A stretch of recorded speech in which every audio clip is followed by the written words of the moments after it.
strategy, design, marketing, UX, digital, development.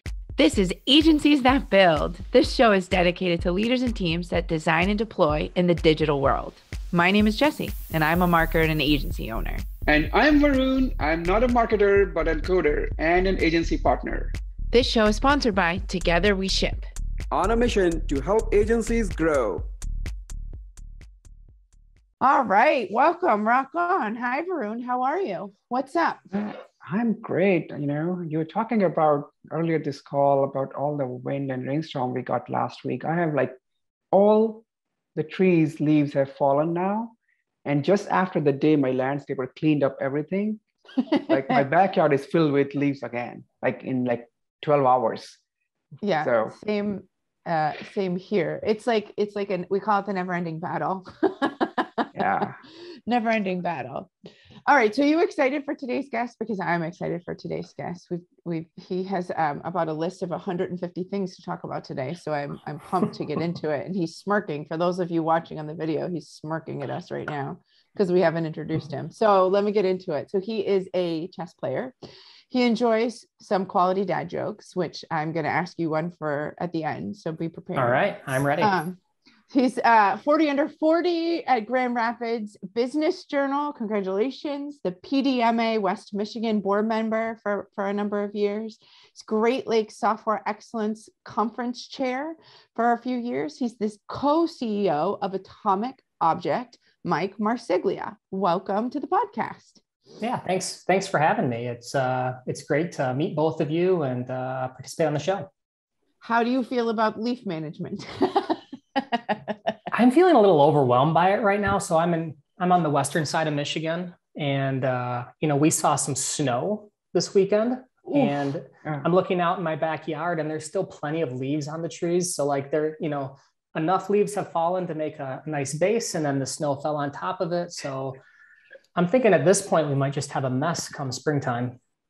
We'll have a lot of grass seeding to do, I guess, is the outcome of that. Usually that's the point. Yeah. For those who don't know, if you don't pick up your leads, there's grass that may or may not grow. So, yeah. Wow. All right. Back on our usual topic. So let's start off with what myths would you like to bust? What sort of misconception, bogus strategy would you like to set the record straight on? What do you want to clear up, my friend?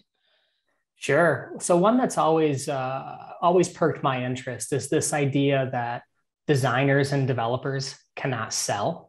And I think this is further from the truth. I think so many technical founders believe that in order to be successful, they have to hire a top-notch salesperson. And I think this is an absolute myth. I believe that talented leaders who happen to be designers and developers by trade can effectively sell. So go ahead, Varun. Yeah. Does that mean that you don't need salespeople anymore? That's a great question. I have certainly seen some very successful salespeople, but I've heard of way more failed salesperson experiments at consultancies than good ones. And I think it's just, I just look at it as a founder or a leader of an organization, you're always selling.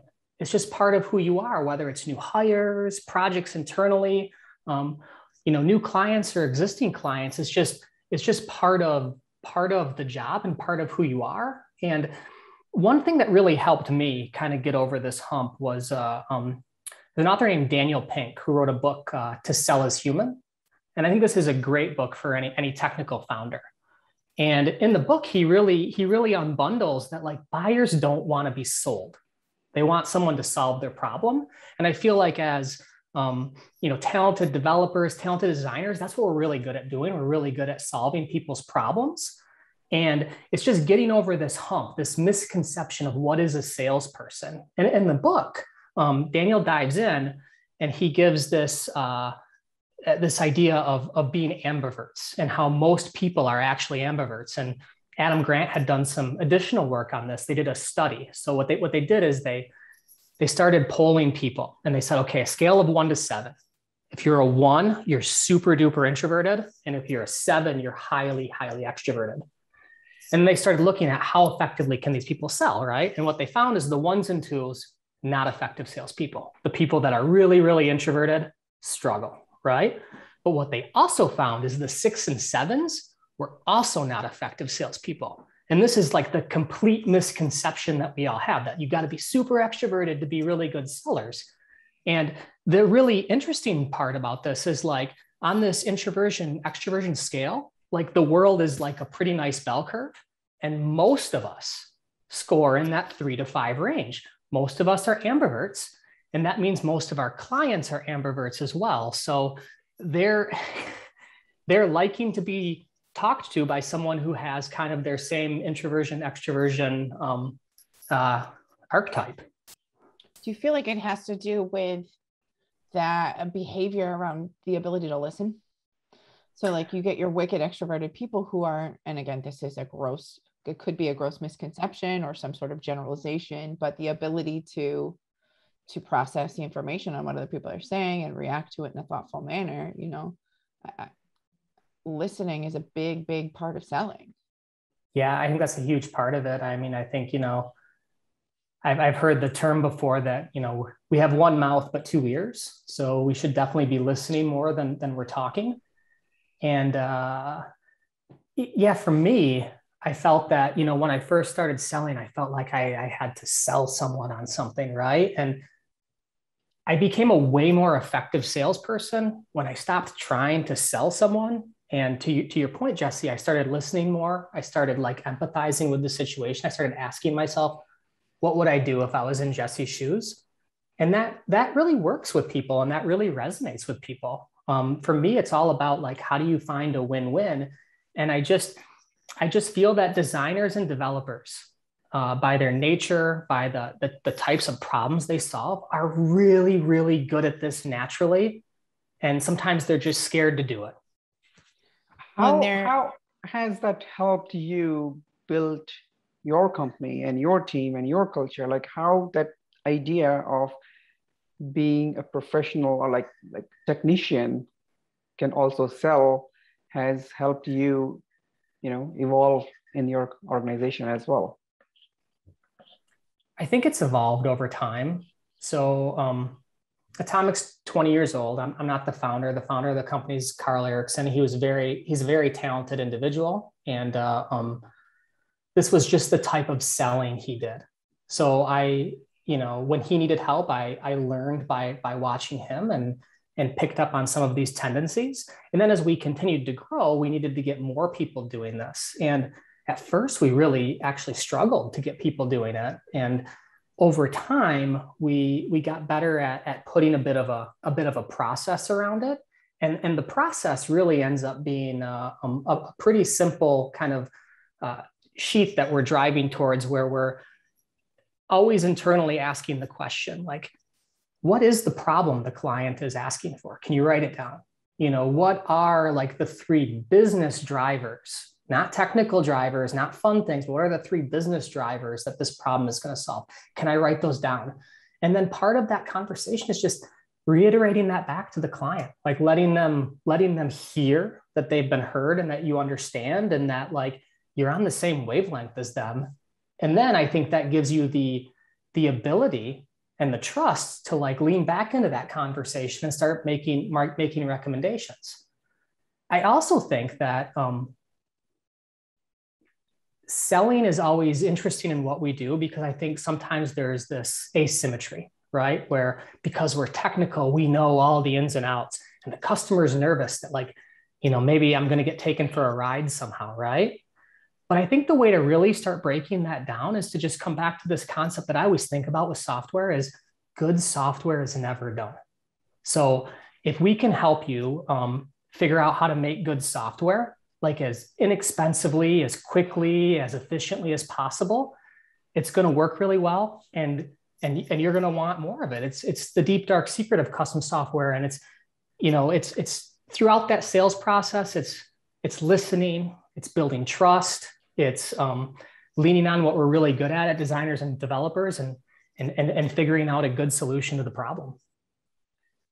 Do you feel like, putting your developers, your designers, your engineers in a sales function? I mean, I guess my first question would be, have you done that internally? It sounds like you wouldn't have brought this up if you haven't. And for those listening, he's nodding. And do you feel like the word or the statement, I feel like the word sales is scary. I think that's the piece, because we all kind of do it naturally. And those introverts and the behaviors that we talked about, and we all have this, nobody wants to be sold to. Who likes going? I mean, I like going to the car dealer because I usually go in there with more information and I look and see how far I can push things, but nobody, having to sell somebody a car is terrifying to me. I don't want to do that. Do you feel like that might be part of a misconception in the market around the word sales, and that it's I'd love to hear that's a roundabout question, but I'd love to hear your thoughts on that in particular. Yeah, I'm glad you brought that up. So we don't call it sales. We call it pre-project consulting, because that's really what it is. Like, we work really hard as an organization to do a lot of outbound marketing. So we'll get a lot of people, kind of warm leads, come into the door. And what our job really is to figure out is, are we a good fit to help? And if we're not, like, maybe someone else is a better fit for us. And looking at the world not as like a zero-sum game of like, I need to capture all these clients, and recognizing that there's a lot of opportunity out there. And if we're going to help, mindset, it's an abundance mindset. Yeah, exactly. I didn't mean to cut you off, but it's a term that has come up, and I've seen it come up in conversation quite a few times. And it's this, especially among some of the agencies that we've talked to too. It's like, let's not hoard. Let's find you the right fit, because otherwise it's going to cost us more time, energy, and money ultimately to not fill that. I want to, we have a lot of interesting things to talk about. So I want to kind of move us along in the conversation. Sure. Co-CEO. Give us the backstory there. That's the first time we've heard that title. How does that work? I know you guys have some lofty goals as an organization, but let's start. Talk to us a little bit about co-CEO and how that works. Yeah, absolutely. It's something that we kind of moved into over time. So like I'd mentioned earlier, founder of our organization, Carl Erickson, he ran the organization for a number of years, and me and my partner Sean worked very closely with him. First running our Grand Rapids office. And then as we grew to different cities, like really taking ownership of our Grand Rapids office. And what happened is, as we expanded the business into other cities, instead of having a centralized architecture, we did something that's probably a little more inefficient on the surface, but I think it's way more robust in the long term. And that is, we created this role of a managing partner. So in each of our offices, we have not one, but two managing partners. And we learned this over time that, if you have an issue with a managing partner, or there's some hiccup, having just one is not a very robust plan. So having two creates a robustness. It also creates a partnership model. And it also really mirrors what we believe when we think about our team structure. We like to do pair programming. We like to work in teams. So why not take that to the management level? So the first place of taking that was to our managing partners. So each office would have two managing partners. The people in the office would report to those managing partners. I'd find that different people, like when Sean and myself were running Grand Rapids, some of our team members would naturally gravitate towards Sean, some to me. And I felt like this was a benefit of the model. I think it helped us support people better. We also would work very closely on making decisions and sharing the workload. And as we moved into the CEO role, as our founder Carl stepped down from that role, we decided that it made a lot of sense to once again kind of duplicate that partnership model at the CEO level. How it works for me and Sean is, it does require quite a bit of overhead for us to stay in sync. But I think what it really leads to is it leads to better decisions. It leads to less snap decisions, right? Because if someone asks a question and I don't know which way we're going to go with something yet, out of respect for Sean, I need to kind of punt on that. Even if I'm thinking I know the path we're going to want to go. And me and Sean are similar, but we're enough we're enough different that like, every time I'll bring this to Sean, like, oh, I heard this question, this is the way I think we should go. He'll be like, well, have you thought of this, this, this, and this? Like, oh, I haven't thought of those things. And we can get into a debate and a discussion, and we can disagree with each other, and we can like shake stuff up, and then we can come with a united direction. And that's been really strong for us, really helpful. I think especially during COVID, or now as we kind of move into the great resignation or great reshuffle, like whatever you want to call it. Reshuffle, right? I like that better. Yeah, I mean, these people, like, they're just changing, right? So how many people do you have in your team, just so listeners can understand? So we're 81. 81. Mm-hmm. And so you have like two people sharing the CEO chair, and then under them you have hierarchy. Like, how are you set up? Like, I'm trying to understand. Yeah, I can see some benefits to collaboration at the management layer, mm-hmm. but at some point you also said it comes with overheads. So I would like to understand, what are those overheads that you experienced, and then how did you overcome them?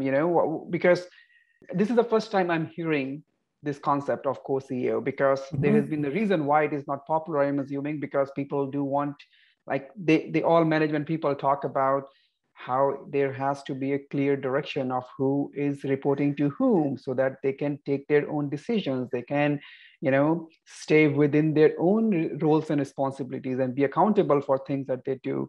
But when you start merging them, it kind of, I don't know if you feel the same way, but I could feel, or I could imagine that there could be some gray area for the subordinates people, like, who am I going to? Am I going to this CEO or that CEO, right? Yeah. And I can relate to some of that, because in our organization, we also have something similar. We don't call it co-CEO, but there are so many roles and responsibilities that we kind of share. But, I would like to hear your experience with that. Like, how do you work under that model? So some things we do split, like I'll for instance work very closely with our managing partners, and Sean will work very closely with our marketing team, for instance. And then other things we'll work together on, right? Like, let's say we're trying to figure out what's the future of work going to look like in our office. Let's say we're going to try and figure out like where do we want to change like our PTO to be like, right? Where something that's more kind of cultural or cross-cutting, we'll work on that together. And what I find so much in the job is so much of it's just like clear communication. And that's really the pieces that we're working on. So when I say there's overhead in us making sure that we're really well connected and we understand what's going on.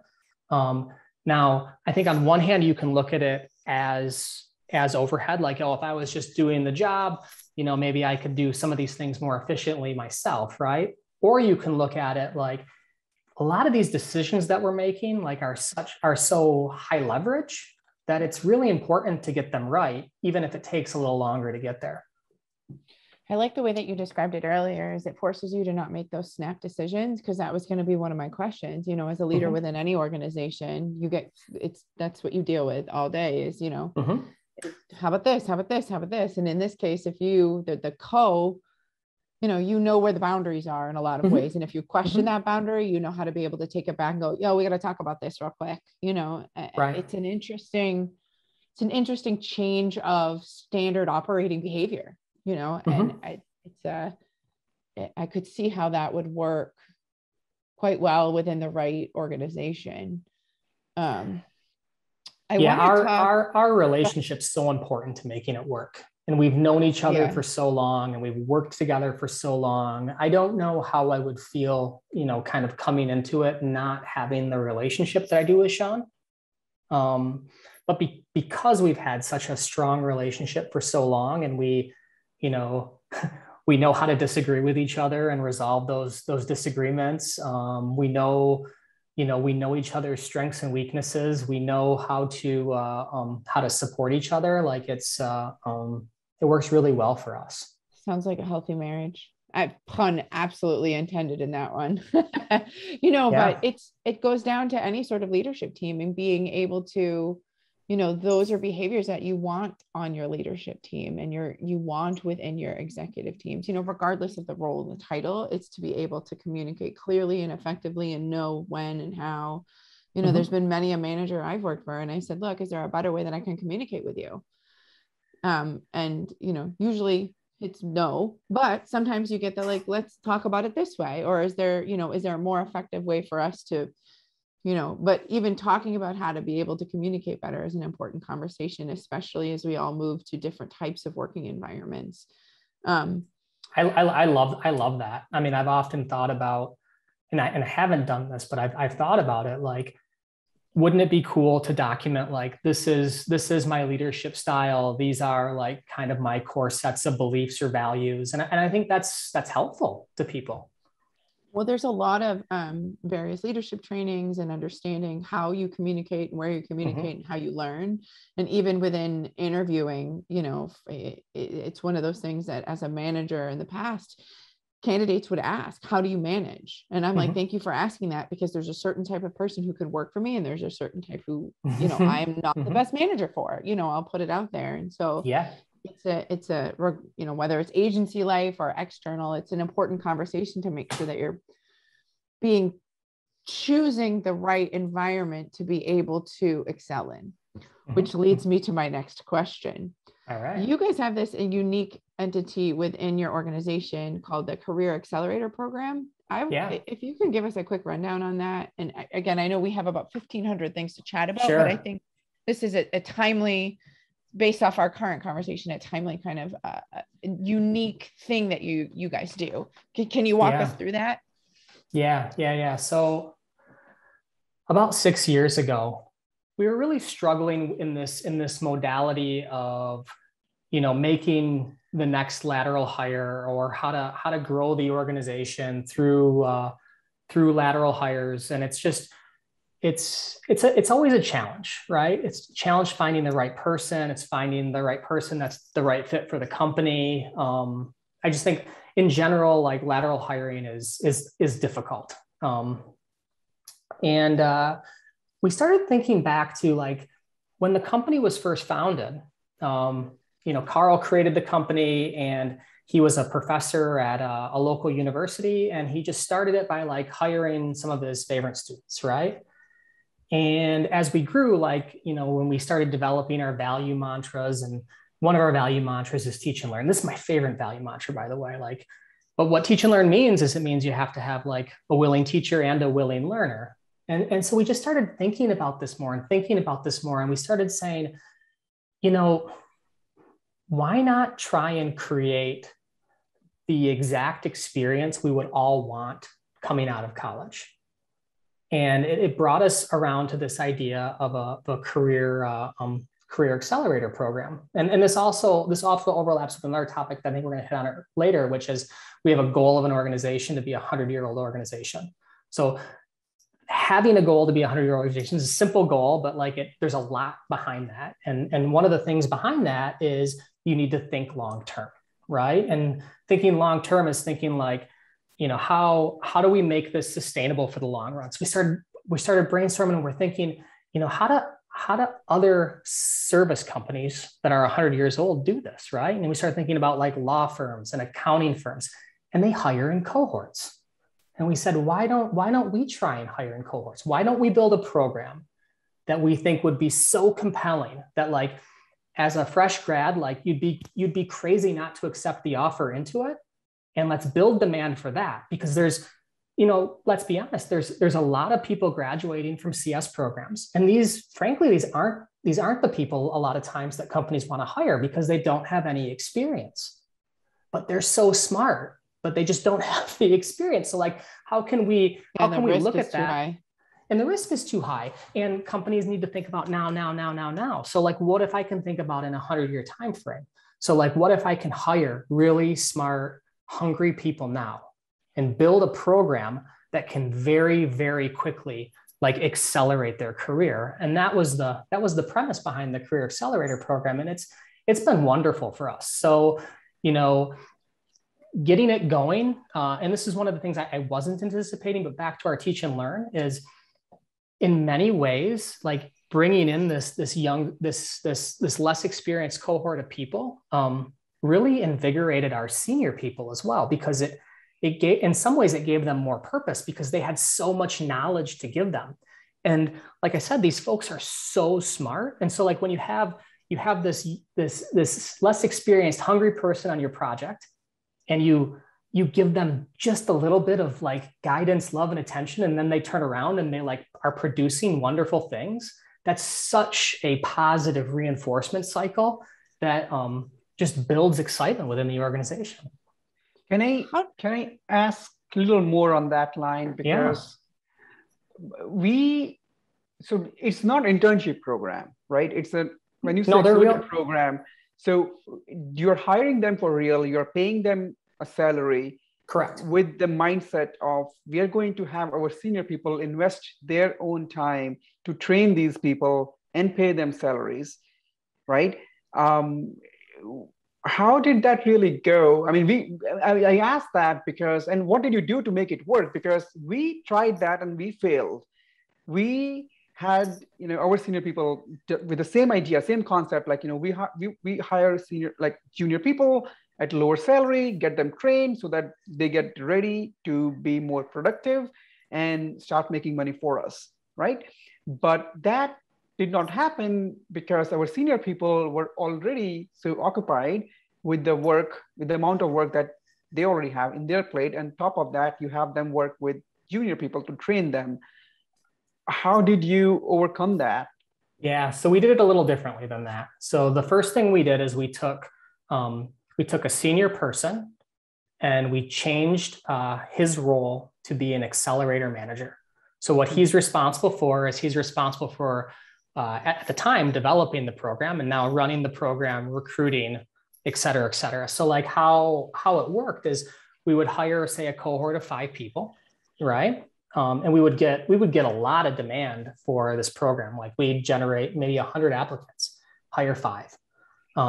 So they would come in as a cohort and immediately they would get assigned to real projects, not the same project, different projects. So like they were on different projects within the portfolio. And then they would have special time dedicated to their cohort. So like we did certain things around their professional development. So like what our accelerator manager, Jesse, would do is he would facilitate one-on-ones with the technical leads on their project. And he would say, the one-on-ones were always the same. Like when the person would start, it would be all happy, happy, happy. And then about like month 3, like the truth would start coming out. Like they're not getting up to speed on this as much as they should. And we could provide that real-time feedback to like start to make some of those corrective actions and getting those people very, very productive on projects. Another thing they would do is they would have lots of group reading. So basically they're reading about a book a month.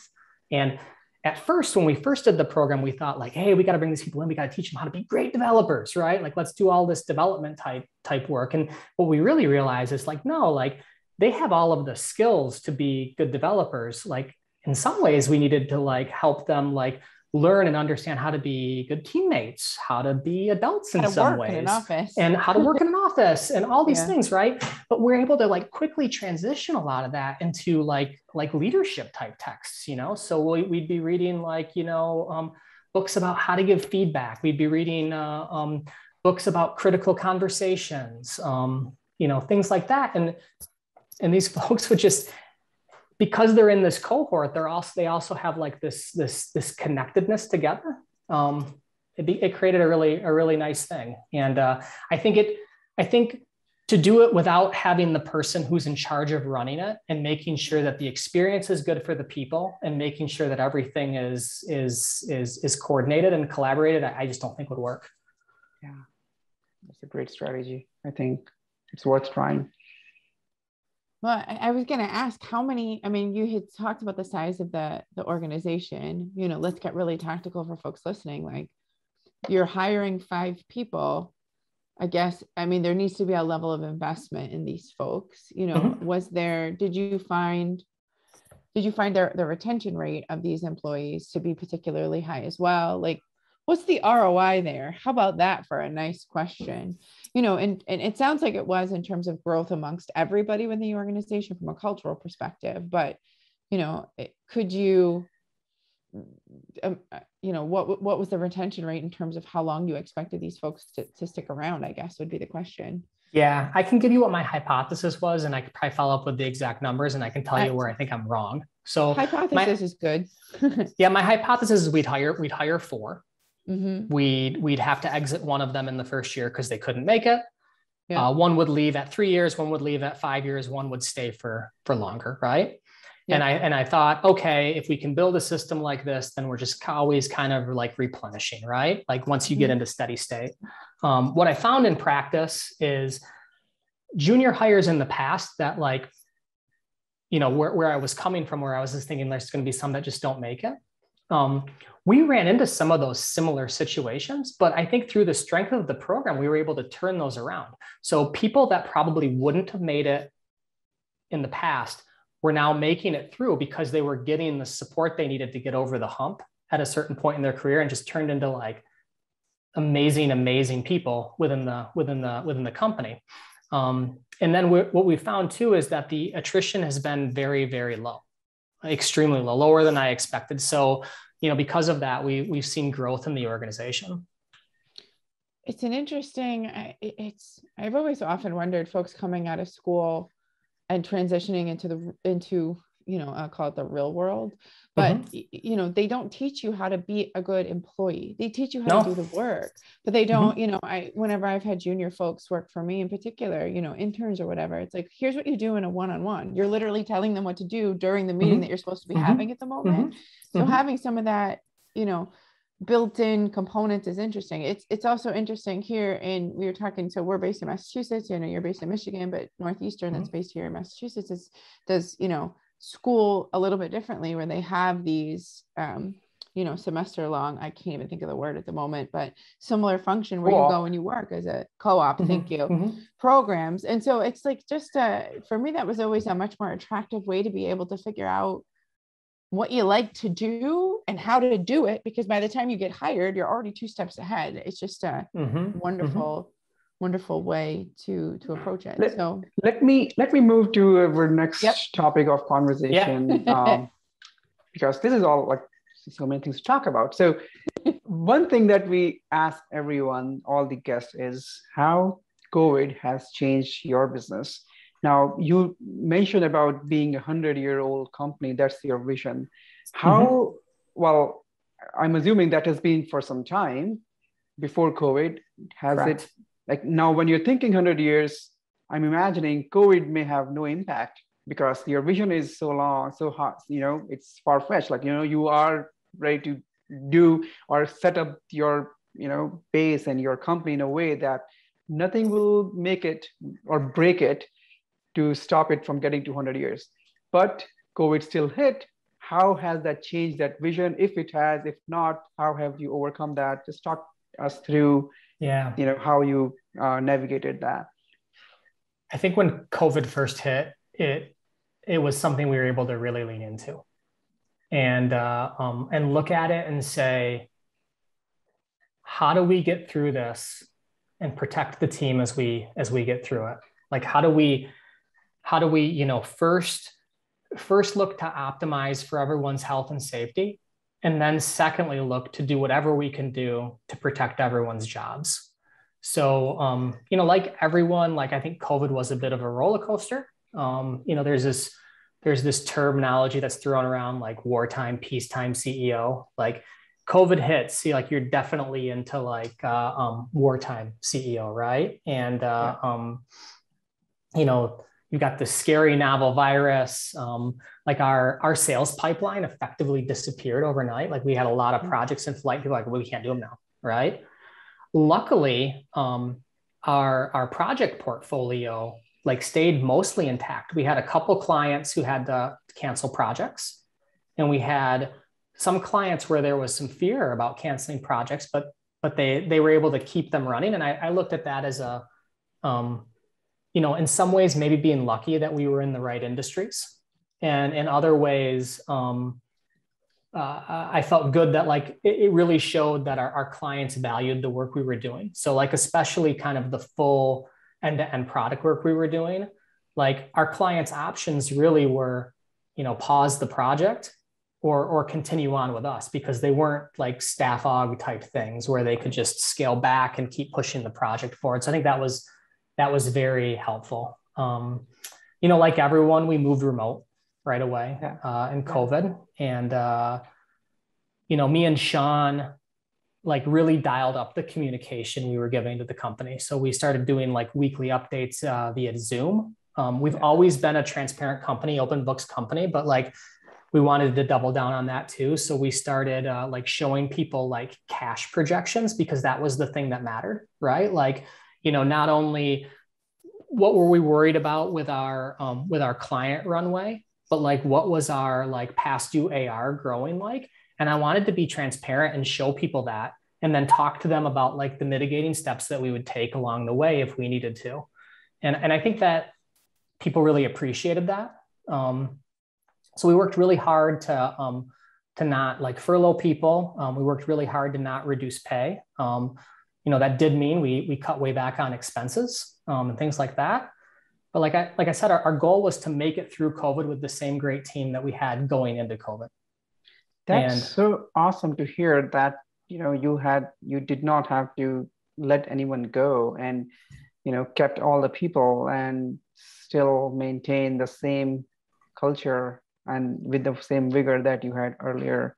And with the open book, that's pretty interesting too, to have people look at your books and, have that trust from them that, because, as a leaders, as a managers, you would hesitate to share your profits and your revenues and everything. But it's really commendable to hear that story from you. Thanks. Yeah. And in my experience, I mean, we all in tech, we all employ such smart people.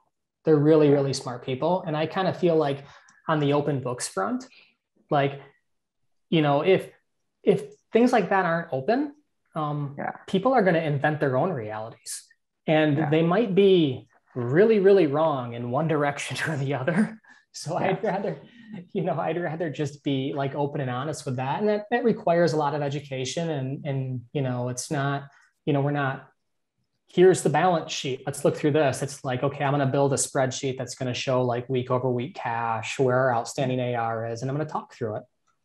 I want to talk a little bit about your pricing model as such, because traditionally, I've heard agencies are either going for, like, most of them like focus more on value pricing, right? But after COVID, I think we are seeing a little change in the industry, because more and more agencies are now opening up to hire people remotely and in nearshoring, offshoring, people where they can kind of reduce the cost because competitors are doing that. So to the client, they may still go and be proposing value per pricing and keep the same rate, but because of the other agencies cutting down on their costs because of getting access to the low cost people, they have started changing their pricing model as well. So I was wondering if anything has changed for you at all, or how are you dealing with that? Yeah, if I understand correctly, how do we manage like price sensitivity due to other forces in the marketplace? Correct. Yes. Yeah. So I think COVID has, I think, made clients more comfortable with remote work. I'm interested to see in the long run how long that holds for. I think that's a story yet to be told. But I think so much of your bill rate depends on the value you're providing, and that, like, a lot of times goes into like how are you plugging into the engagement? Like, what phase of the project are you in, right? So if we're working with a big multinational organization and we're working on a project that, say, is going to take multiple years, right? I'd probably argue that they're better off hiring us on the front end of that project, where we can work very closely with them, be very collaborative, set the direction, set the scope of that project. and maybe then transition the project to a lower cost solution for the subsequent phases if they're looking to get a cost efficiency there. And then like back to this abundance mindset, like refocus us on the next project. So I look at it like what's in the best interest of the client and, what's best for the right phase of the project. And if we're not right for a phase of the project, I think that's fine. Yeah. So one other thing that you also talked about briefly, that you also implement EOS, internal entrepreneur operating system. You want to talk to that? Like how successfully or unsuccessfully have you been able to implement that in your team? Sure.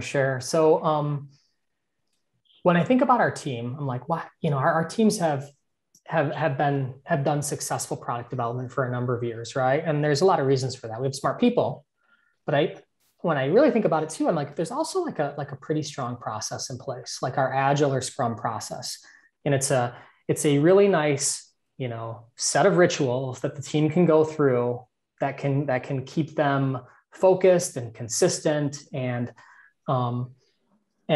it's a really wonderful set of tactics and tools. And then when I think about like at the business level, I'm like, oh, we've always been a little more ad hoc there, right? Like, so why is it different? Like we have smart people and we've always been good at like tracking data and trying to make decisions based on data. But as far as like the consistency and rigor of like, okay, well, what meetings should we be having? When should we be doing planning? How should we be thinking about initiatives?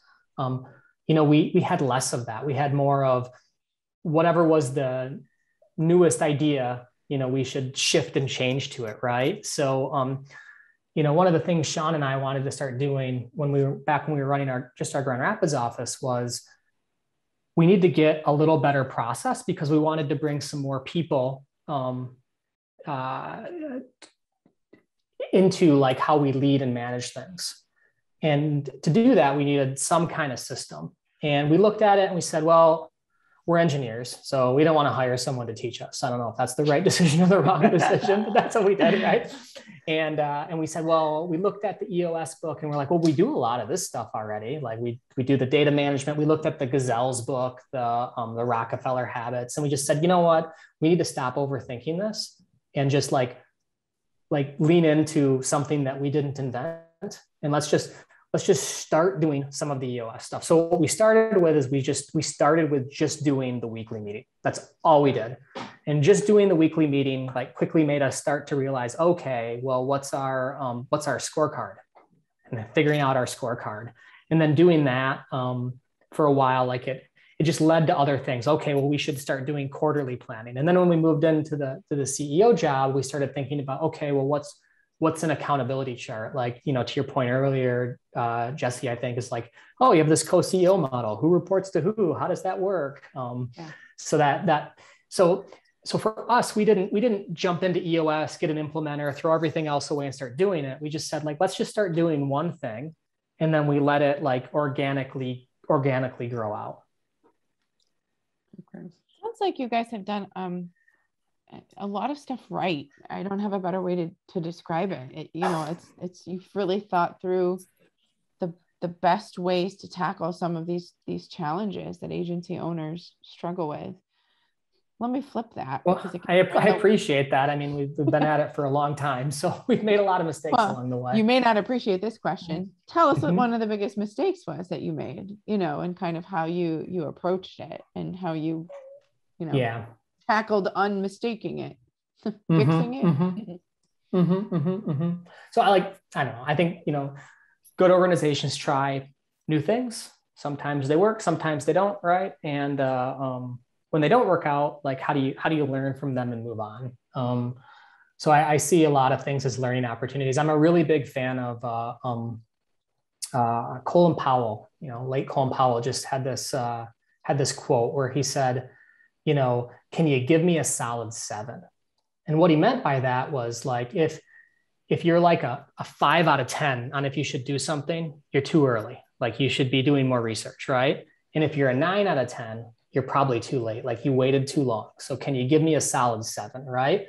Now, going forward with a solid 7 means you're probably going to be right most of the time, but you're going to be wrong some of the times, right? So I try and always think through that, because it's easy to wait too long, I think, sometimes to try something.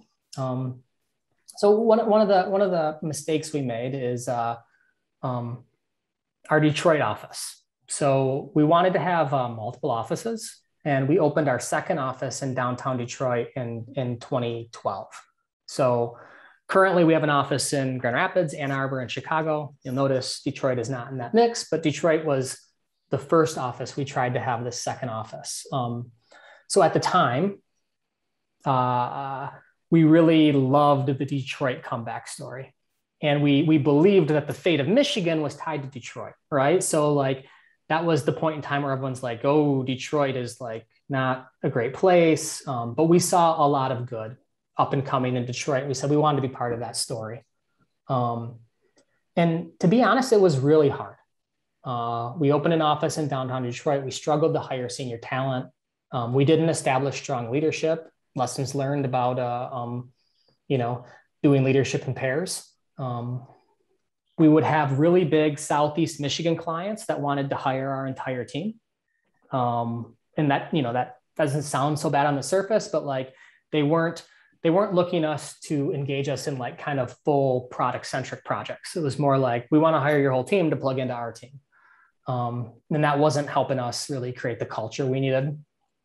From a business standpoint, we didn't really know how to effectively run multiple offices. And then a year later, we had an opportunity to acquire a small office in Ann Arbor. And what we found is our Ann Arbor office was producing more and requiring less help. And so we made the hard choice to consolidate our Detroit office into our Ann Arbor office. Like it seems simple on the surface, but like when we were going through it, like we were really worried, like would our clients see this as a big failure if we had this office and then we didn't anymore? And it was hard, but our internal team like ultimately understood it, and our clients, like they really didn't care. Like I said, if our situation was like a case study in like an HBR book, it'd be an easy choice, but it was really hard to do in reality when you had to be the one to like go and tell people that, hey, we're going to shut this office down.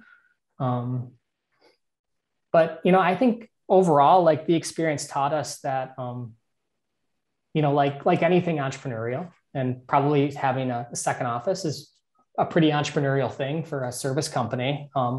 It just tends to take twice as long and cost twice as much to make it work. And that's what we learned. And we got our second office in Ann Arbor. It just wasn't in the city we set out to have it in initially.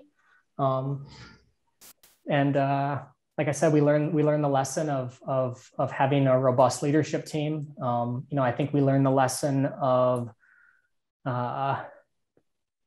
just how to grow a culture outside of our initial office, and then just all the logistical pieces, like how do we financially measure it?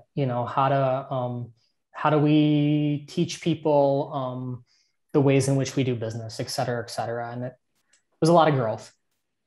Are you back in office now? Oh, yeah, good What's question. that? Are you back in office now completely? Not completely. I mean, we were definitely headed down that path, and then we got kind of slapped by Delta. So our offices are open. People are going to our offices, but it's very optional right now. We're not looking to build a remote team. We're not looking to hire outside of our regions. It's you mentioned something earlier that we hear a lot from agency owners is around choosing the right clients. And that's a big one that we hear from people. I know we've talked a lot about leadership and growth and other things there, but I think that choosing the right clients that's a mistake we all make and go, yeah, never again.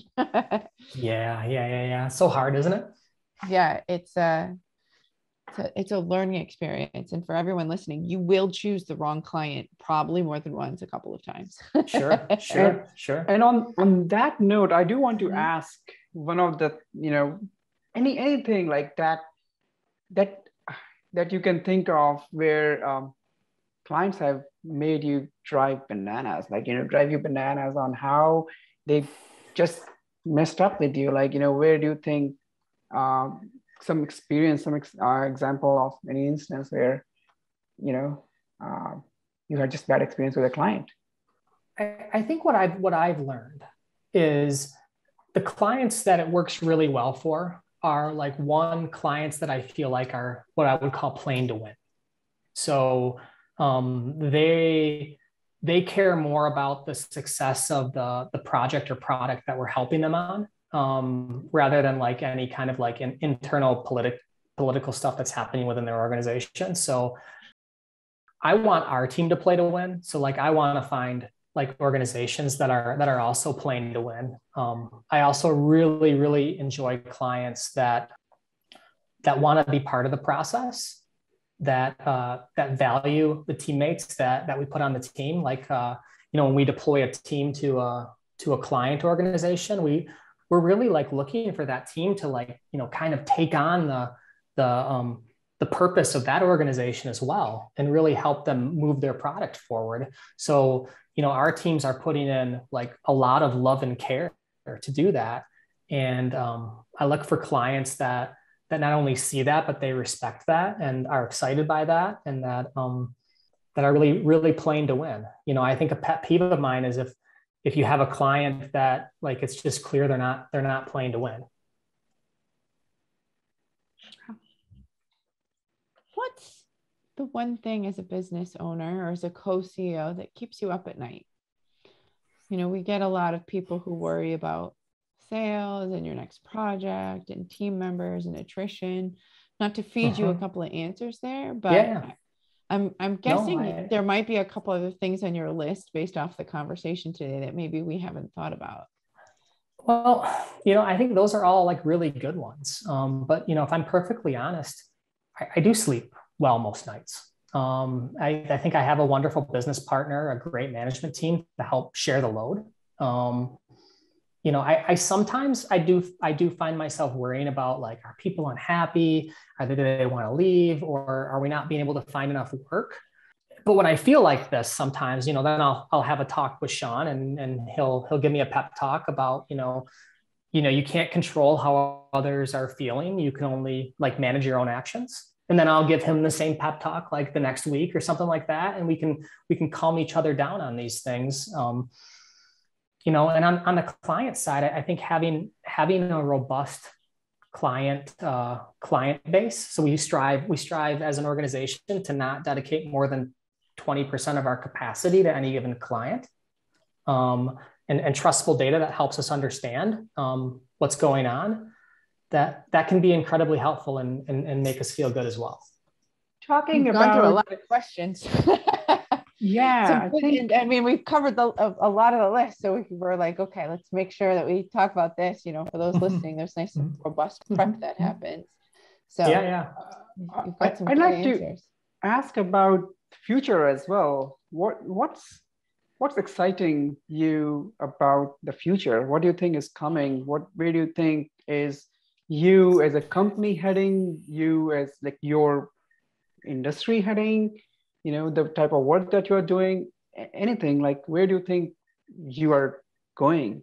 I think the industry is at like a really interesting moment, right? And I think a lot of it's powered by like things that have been enabled by COVID, or maybe more acceptable because of COVID. And I'm really starting to see more so than ever, like a split between like a team that does like a full product offering and like, what I would call like expert staff or team augmentation, right? And like we're in this place right now where everyone needs help. All these clients need help. So I think like that staff augmentation model is really strong. And I think you can get really good rates with it right now too, like especially with high tech companies. And what's interesting is like, I don't know about you, Ruben, I know you're a developer as well.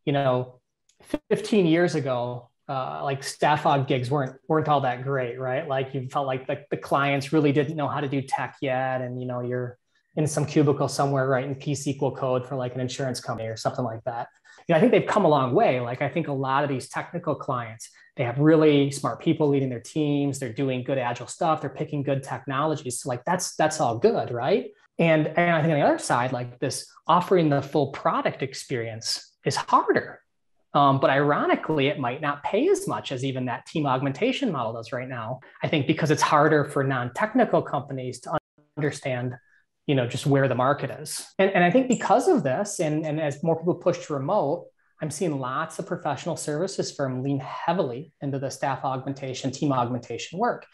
And I think that's a fine choice. Like the market's certainly pulling them in that direction. But I think for us, I want to lean the other direction. I want to lean more into the product work. I want to lean more into the work that requires, the design dev integration, the work that requires good product management.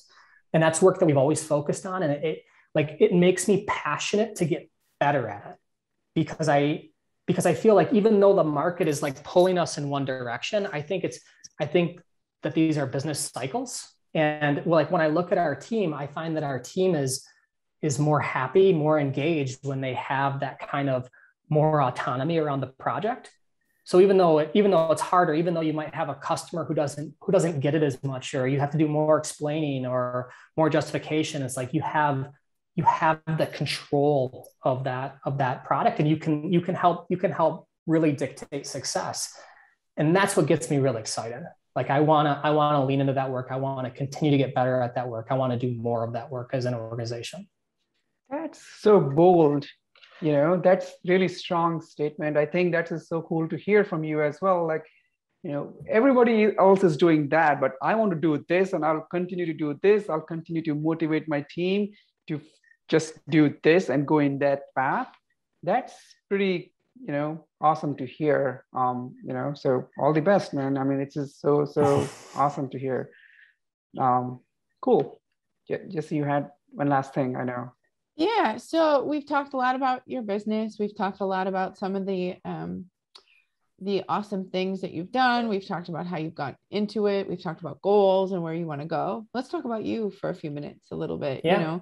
Tell us a little bit about you. And maybe we'll start with this question. When you were a little kid, what did you want to be when you grew up? Oh, great question. I probably wanted to be like a professional basketball player, but then I realized that like my basketball skills peaked in like 5th grade, so I wasn't going to cut it. It's one of my favorite questions, especially when you're conducting interviews with people, but it's a fun one to hear and go, okay, where'd you start? Where'd you end up? And So tell us a little bit about, I know you got your MBA at UMass Lowell, so we're having a fun chat about Lowell here. You have your BSc in computer science at Grand Valley State University. Tell us a little bit about, why Lowell is actually the one I really want to ask, to be honest with you. Again, we're from Massachusetts. For those listening, Lowell's an interesting place. So I'm curious to hear what drew you to that particular area outside of, Prince Spaghetti. Yeah.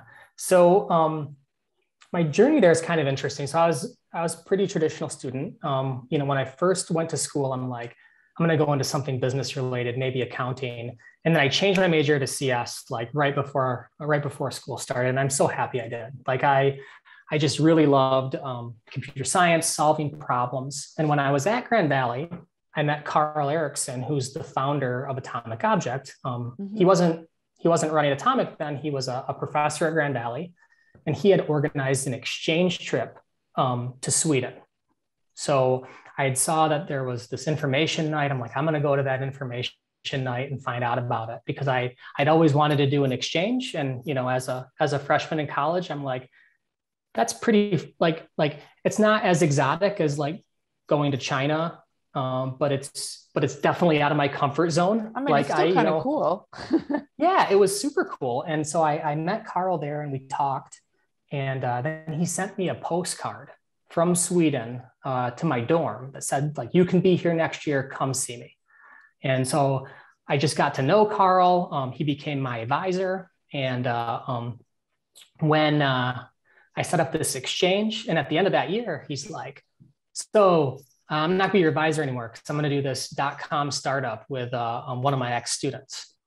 I'm like, oh, okay. And he's like, well, come to think of it, what are you doing this summer? I'm like, I don't know. I'm like working at this factory that I put parts in a box for like car washes. It's like, well, do you want to write some programs? So I started working for him. And at the time he was creating like kind of a .com 1.0 startup. And it was completely meta, right? Like we were making software to make it easier to write software. And it was like classic .com 1.0. We had some VC money, we had some smart people, but we had no client, we had no product market fit. So like that just fizzled out, and like Atomic grew out of that. So as I go through college, I work at Atomic as an intern. I took a job full time after I graduated. We were really, really small at the time. And then about a year or two after I graduated, I took a job out east with a client of ours who had an office out there, product company. They were called X-Rite. They're in the color management space, and they were in Tewksbury. So I went out there. I worked with a great team out there. I learned an awful lot about product companies, like the full life cycle of software. But when I was out there, I just was always still interested in business. So that's when I did the MBA at UMass Lowell. It was like conveniently there. So I would just take night classes. And when we first moved out to Boston, like we had known nothing about the area, right? So like originally we lived in like the like Tewksbury area, and then we eventually bought a tiny little loft style condo in Lowell, because that was like the hip thing to do. My wife did teaching out there, and it was an awesome experience. We were out there for 3 years, and then as time went on, we kind of recognized that like we both like each other's parents, and they live in West Michigan, and we wanted to start a family. And like if we didn't make the move back, we'd never make the move back, as we kind of like just our life started getting set up more and more in Massachusetts. So we moved back, and Atomic was nice enough to take me back. That's nice. And Lowell is, for those listening, it's a mill town. So there's a lot of cool architecture. It's just a different kind of, you don't think Massachusetts, New England, and East like mill situation. So it was we had a fun chat before the recording today. Yeah. So, well, this was a great conversation, Mike. We appreciate, we've been chatting for quite a while. We appreciate your time and your likewise. insight. Yeah, it was on a lot of topics. So where the list I have for those listening, where you can find Mike and Atomic Object is atomicobject.com, your company website, your company LinkedIn as well. And then you can find Mike on LinkedIn also. So thank you so much. That's it, everyone. If you've learned something today, laughed, tell someone about the podcast. Have a wonderful day. Thanks for listening. Find our other episodes on agenciesthatbuild.com. Plus, we're listed anywhere you find your favorite podcast.